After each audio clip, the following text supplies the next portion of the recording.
Assalamualaikum warahmatullahi wabarakatuh. Selamat siang. Izin Pak, perkenalkan kembali. Nama saya adalah Dimas Budiarso, mahasiswa informatika semester pertama. Ya, dalam video ini izinkan saya menjalankan tugas UTS untuk mata kuliah ICT Literasi, di mana penugasannya adalah memberikan presentasi terkait progres kegiatan yang telah direncanakan di dalam proposal yang telah diberikan. Baik, izinkan saya melakukan share screen.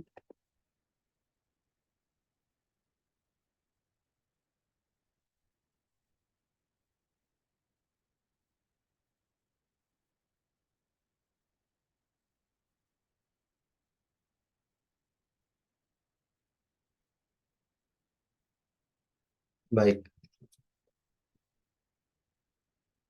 dalam presentasi ini saya akan menjelaskan terkait progres kegiatan di mana kegiatannya itu adalah meningkatkan pemahaman masyarakat tentang produk HKT. Produk HKT itu handphone, komputer genggam, dan tablet yang didapat dari luar negeri dan akan dibawa pulang kembali ke dalam negeri.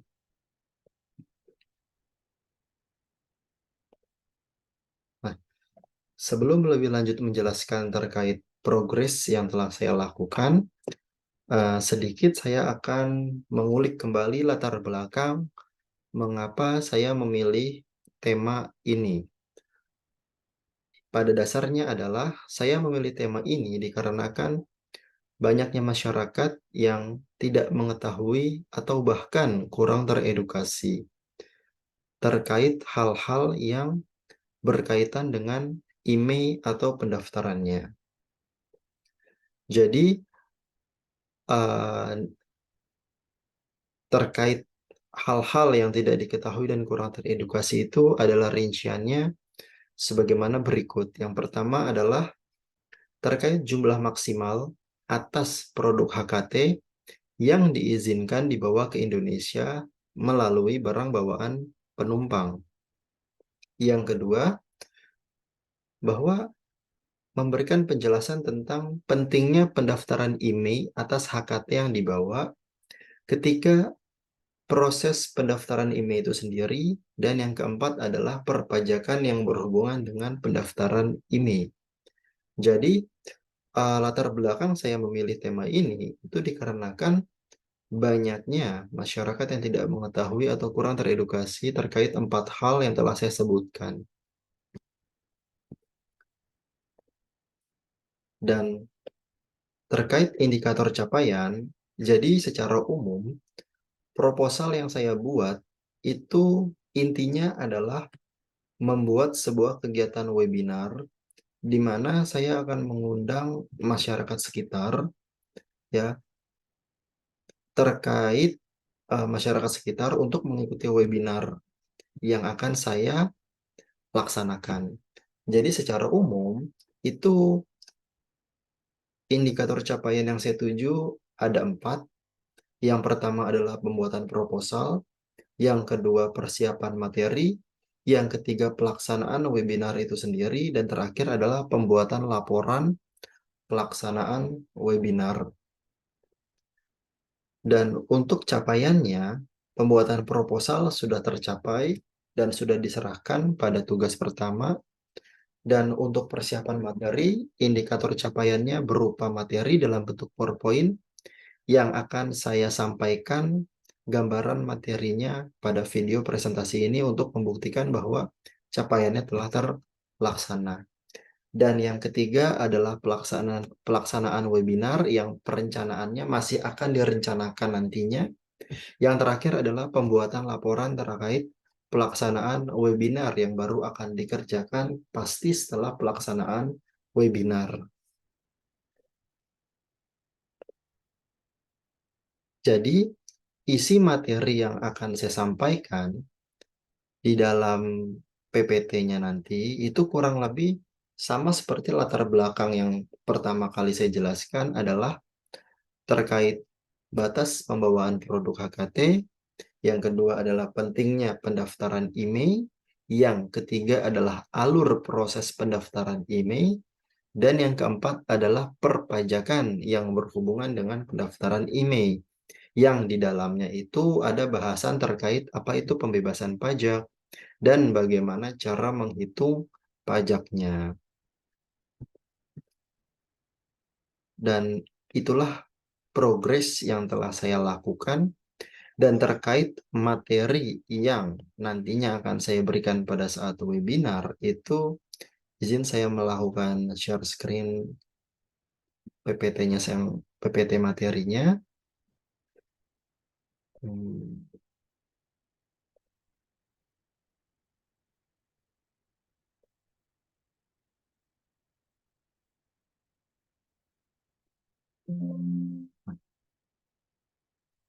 Jadi ini adalah kurang lebihnya materi yang akan saya bawakan dalam kegiatan webinar nanti. Untuk judul ada sedikit perbedaan memang. Yang saya berikan judul materinya adalah serba-serbi terkait pendaftaran IMEI atas barang penumpang berupa HKT. Ya, ini adalah slide judul berisi judul materi dan nama saya sendiri. Slide kedua adalah di sini saya akan menjelaskan, sebelum saya menjelaskan secara detail, saya akan memberikan gambaran umum informasi apa secara menyeluruh yang akan saya berikan kepada para tamu webinar. Jadi secara umum materi yang akan berikan yang akan saya berikan adalah 4. Pertama, informasi terkait batas maksimal pembawaan produk HKT. Yang kedua, pentingnya pendaftaran IMEI. Yang ketiga adalah alur pendaftaran IMEI itu sendiri. Dan terakhir adalah perpajakan yang berhubungan dengan pendaftaran IMEI. Jadi gambaran besarnya materi yang akan saya jelaskan adalah terkait 4 hal tersebut. Baik, di slide ini itu menjelaskan detail terkait batas maksimal di mana saya melampirkan dasar aturannya, ya, jumlahnya, berapa banyak unit per orang, dan terkait ketentuannya bahwa di sini batas maksimal yang dimaksudkan adalah batas maksimal bagi penumpang orang pribadi dari luar negeri membawa produk HKT ke Indonesia yang memang produknya adalah didapatkan dari luar negeri.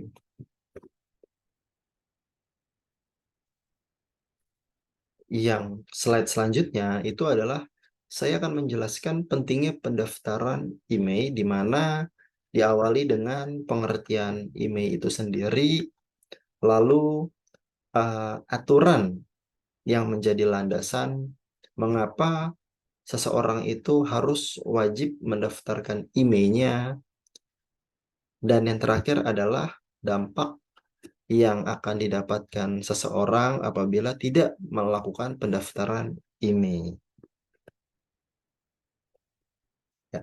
Slide selanjutnya, ini adalah contoh nomor IMEI yang nanti akan sekalian praktik, di mana untuk mendapatkan nomor IMEI ini cukup mudah, hanya tinggal menekan bintang pagar 06 pagar di handphone kita masing-masing.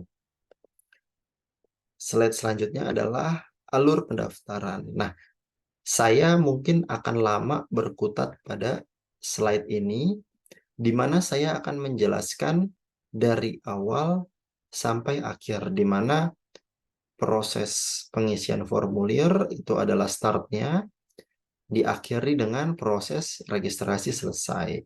Jadi nanti ada 2 cabang.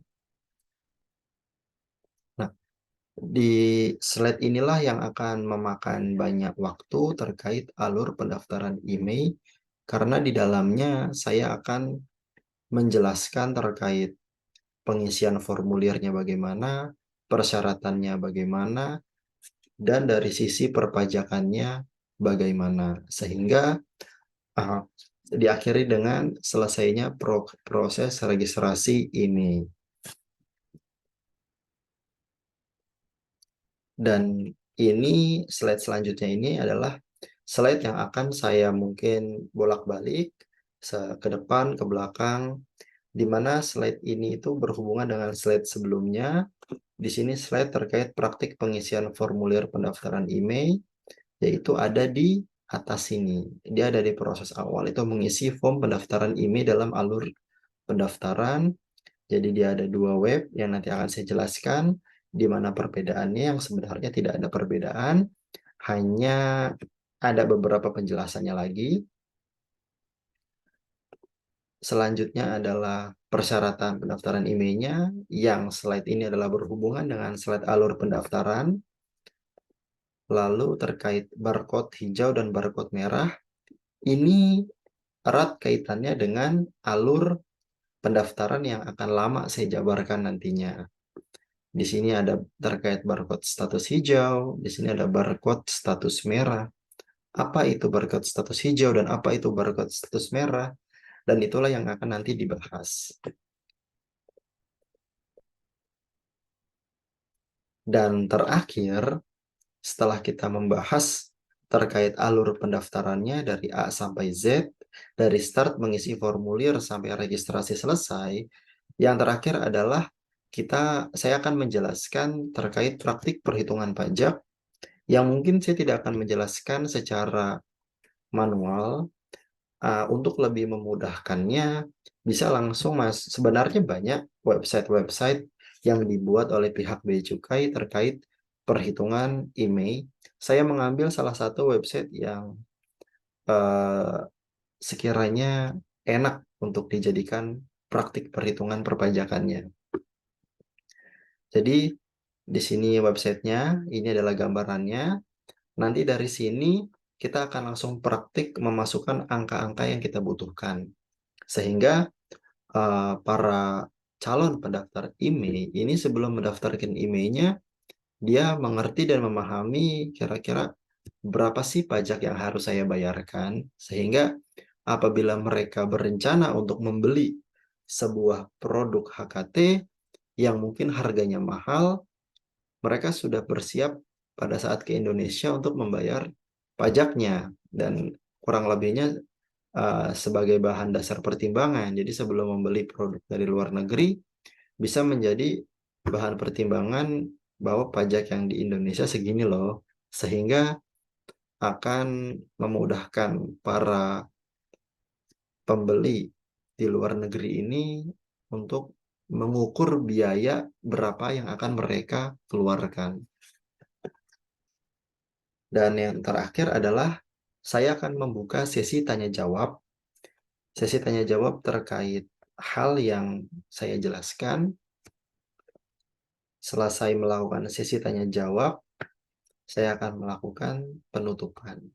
Dan selesailah acara untuk webinar yang saya rencanakan.